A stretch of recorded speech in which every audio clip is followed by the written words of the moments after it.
I mean... Look at this archaic man. Hello, my name's He inherited his father's gym and has done a great job with it. So There's bird shit everywhere! The canon is the gym leader was struck by lightning. Yeah. And that because he's a bird-type gym leader and is in fact a bird, he was annihilated by the lightning. So his son had to come and step forward. His human son. I was friends with Benjamin Franklin. He's the one who zapped Faulkner's father. That damn kite-using maniac! He's the reason... Wait, so it is... who has perfect stats? Mompagop. Mompagop does? Yeah, he's got 9s all across the board. Really? Yeah. Oh, see? sick! Yeah, feed Mompagop an iron. Yeah. Let's get Mompagop on the team. Yeah, okay. So, harkening back to your previous question I just asked. Yes. If you could learn any martial arts, Neo style, upload into your brain, geez. no training, what would it be and why? That's a good question. I don't think I know enough about martial arts to really make a good distinction between them, but like... That's fair. I always thought that... I mean, this might be totally like a non-answer based on my amateur knowledge, but I always thought that Shaolin monks were very impressive because they take their entire lives to train. Here, let me try and answer your question in a different way. Yeah.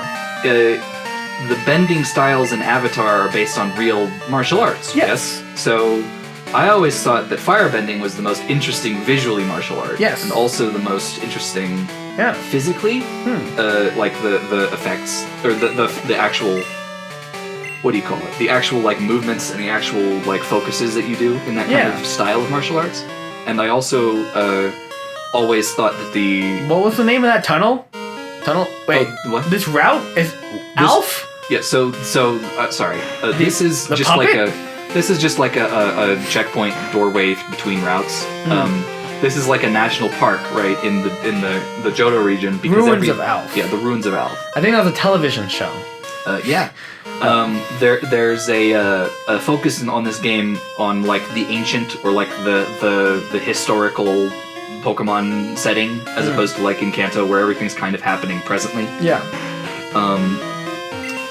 The ruins are about 1,500 years old.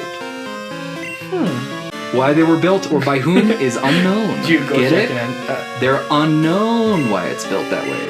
Oh, is this the unknown cave? Yeah. Oh. This is where you get the various forms of unknown. Yeah. Sorry, you were saying... I was just saying... Firebending. Yeah, I think that firebending is the most interesting visually and the most interesting like physically, but I think that the mentality behind the way that they do airbending is very cool as well. So, Andy, fun fact, you know what martial arts style firebending is based off of? It's Kung Fu, is it not? Northern Shaolin Kung Fu. Oh, look at that. You answered Shaolin Kung Fu twice. Oh, very cool. So that means that I'm ideologically consistent. Yes, you are ideologically consistent. Okay, so dig this. Do you see that? ESC, escape. Escape. Escape. So if I have it... Escape rope? Yeah, let's see. I don't have one. I'll go buy one. This is just a cool like thing that they added into this game. A Pokemon that hid on the seafloor, eyes on its back, scan the area. Okay. Here's the puzzle. So it's just a puzzle. Oh. So that's a corner piece. That's a corner piece. I'm just doing this because I think that it's neat. Also because I want to see what the Pokemon that we get in the ruins is, and if it's interesting. And in fact, if we get more than one, because there's 26 kinds of unknown. Oh my god, you're right. Is this a Kabuto? Yeah, it's a Kabuto, I think. Yeah, versus Kabutops, I think it's the evolution. Yeah, I like Kabutops. He's cool looking. This is nice. I always get that one confused. Wow, good job. First try. You didn't mess up any pieces. And then you fall through the floor. Oh, great. And you get a There's Kabuto? a strange presence here. Is it a Kabuto presence? I hope it's cool. Are these in alphabetical order? What? On the wall? No. Do they say anything? I don't think so. Yeah. PITWALHWALHW. Piltilida yourself. Andy. I know it's in the bottom 10%, but you should... It's Eradicate! I love Eradicate! No, Eradicate's fine. I mean... His design's cool, I guess. He's just a big rat, which is fine. He's a gigantic rat. I like how mad he is, all the time. When I bought Pokemon Fire Red, as soon as... My first Pokemon I caught was like a Rattata, and I carried that Rattata with me all the way to the Elite Four. Nice. And Champion. Hyperfang was... Hyperfang is a good awesome. It's good that you brought up Pokemon Fire Red, because I thought about this recently. I actually do have a hot take on the Pokemon games that I like. I'm not a huge fan of Fire Red and Leaf Green. What? Yeah. I like the original ones a lot. I don't like the new ones very much. What did they change? I never played the It just feels like they added too much in way of, like, look at what we can do with the technology now, and it lost some of its charm. You know what I mean? Like, it feels like they added things... Oh, dude, wow. that Eradicate obliterated you. Alright, dog. That's fine. I'll just send out something that's stronger so that I can catch you and name you something funny. Or not funny, depending on your perspective. But I just didn't like a lot of the modernization things that they implemented in Fire Red. Like, for instance, I think a lot of the music is kind of, like, intentionally over-flashy and garish sounding. And I think that a lot of the dialogue was like... Holy crap, 41 pounds. Holy shit. That's a big fucking rat. He's 2 feet tall, Andy. A 2-foot tall... That's a dense rat. 41 pound That's rat. like a dog. Yeah. Oh, can I name him? Yeah, go ahead. L. I. C. Liquidage? Like a dog. Like a dog. Like a dog. Okay. There's like a cow and like a dog. Sure. So that means that it's just gonna be Eradicate Ruins. That's good. Oof. Hooray. We've created a rat's nest. Oh, we did. What an infestation. What a horrible time. This has been around for 1,500 decades. You know, I actually never played the original, so I did enjoy Fire Red.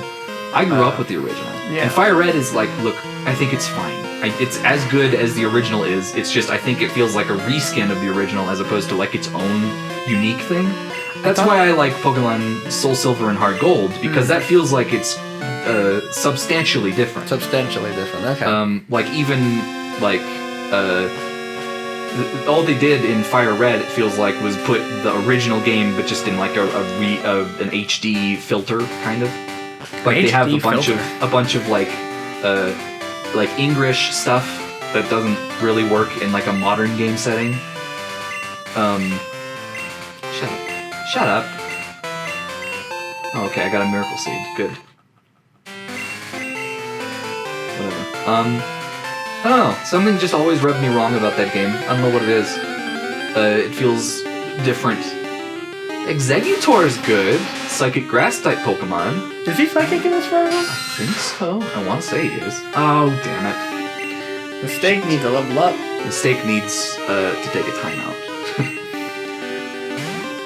Mompagop. Dude, I love his stance. He looks cool. He looks great. Oh, he's asleep. I guess he does know the psychic moves.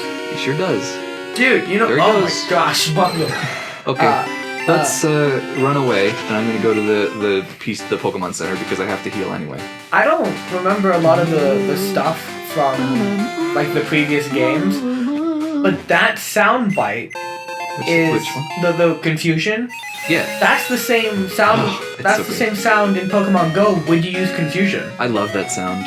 It's like perfectly iconic, I think, of this game. Really? Yeah. They kept that sound in the sound that like the water moves make sometimes. There's just really great duty cycles for this console. The sound. I've kind of been recently doing a little bit of research into like how they did the Pokemon cries and how they had like 200 some individual Pokemon cries that were unique.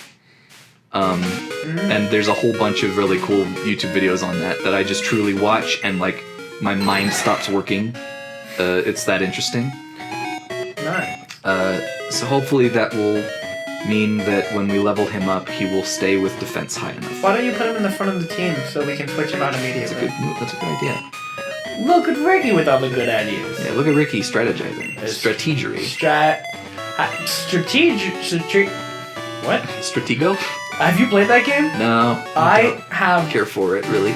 I have blown up so many guys on that game. It is. I have blown up so many of my fellow players. It's not even funny. It's in fact a crime. It's a Wigglytuff. We can capture one, and then capture a second one, and then trade it for a Stantler. Oh, that's true. That's right. He did want a Wigglytuff, didn't he? I remember. Ricky remembers. I was there, Gandalf. I was there, Gandalf. 1,500 years ago. Freaking.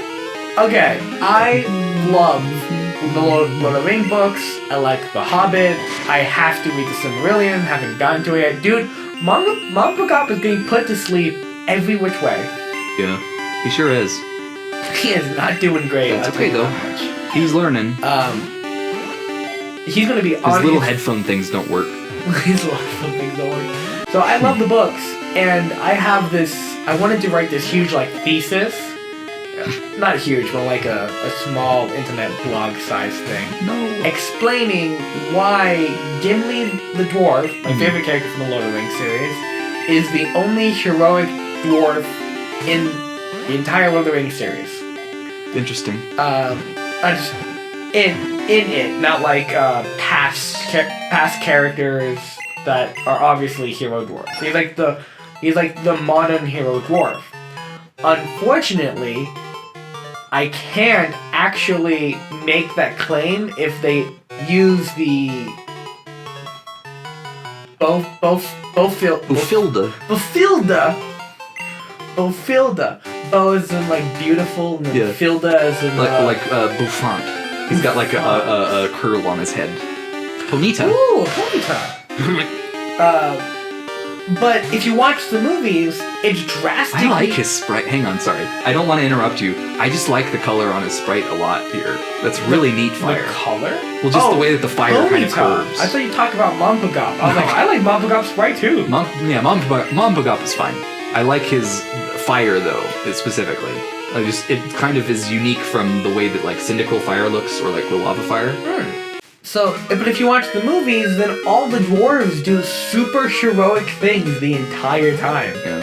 So I can't use that as the thing is, Thorin is really not a hero in the books. He's kind of just an asshole to a lot of people. He's very selfish, and he's kind of very royal in the books. Yeah. And he kind of is very pompous. Yeah, he's known for talking too much and saying nothing. The audiobook that I listened to of the guy reading it, he gave Thorin kind of a voice that sounded like this, where he was always talking down to Bilbo. It was very funny. Did you read the Rob Inglis? Did you listen to Rob Inglis? Yeah, maybe. That might have been the one that I was listening to. The Rob Inglis audiobooks are the way to go. They are phenomenal. Yeah. Rob Inglis actually. So fun fact: Rob Inglis actually got that job. Because he did a one-man play of Lord of the Rings. Really? I didn't know that. Yeah, so he did a one-man play. I'd love to see that. And the people who were doing the audio... Okay. Suicune. Now we're going to use the Ultra Ball, right? Sure. Mompogop, don't screw this one up. Suicune's cool. I like him a lot. Suicune's actually one of my favorite legendaries. He's just so cool. He is very cool. So he does a one-man play of Lord of the Rings. And back in the early 90s, early to late 90s, early 2000s, car audiobooks were a thing, like the CD and cassette track audiobooks. Sure. So the people who were making it approached Rob Inglis after his one-man play and said, "Hey, we want you to narrate the Lord of the Rings series for us." And so Rob Inglis, not wanting to let them down, took vocal lessons and acting classes to make sure all the characters sounded unique and exciting and fun and entertaining. Which he does a great job, by the way. You can tell who's talking by what voice he's using. It's actually kind of funny. You get these really cool Keely and Feelies in the movie. But Feely has a voice kind of like this in the book. in the other book. No, Bilbo Baggins. He sounds like that. Feely is so totally not the hot dwarf in that one. He has, and then Keely has like a, I'm Keely type of voice. I'm Keely. and I'm Feely. It's so great. He does a great job in the Hobbit books. So he actually took like all these vocal lessons to make every character unique. You could tell who was who by the way he was speaking and everything involved. It was just hats off to that guy. Seriously. We got it. Okay. We caught Wow. Suicune! Okay. I'm glad that we used the Ultra Ball. Yeah, me Do you have a too. nickname? Do you want to nickname him or shall I? Yeah, Andy, you nickname. Okay. I nicknamed Like a Dog. Diamond Dog. Diamond Dog. That's a Metal Gear reference. Yeah, it is. Sure is. That's our second Metal Gear reference. It sure is. Because we have Big Boss sitting in the PC right now. He's pretty good. Yeah, are we gonna add Suicune to it? Can we add Suicune to it? Sure, we can. Ooh. Oh, good. Catch your second Suicune!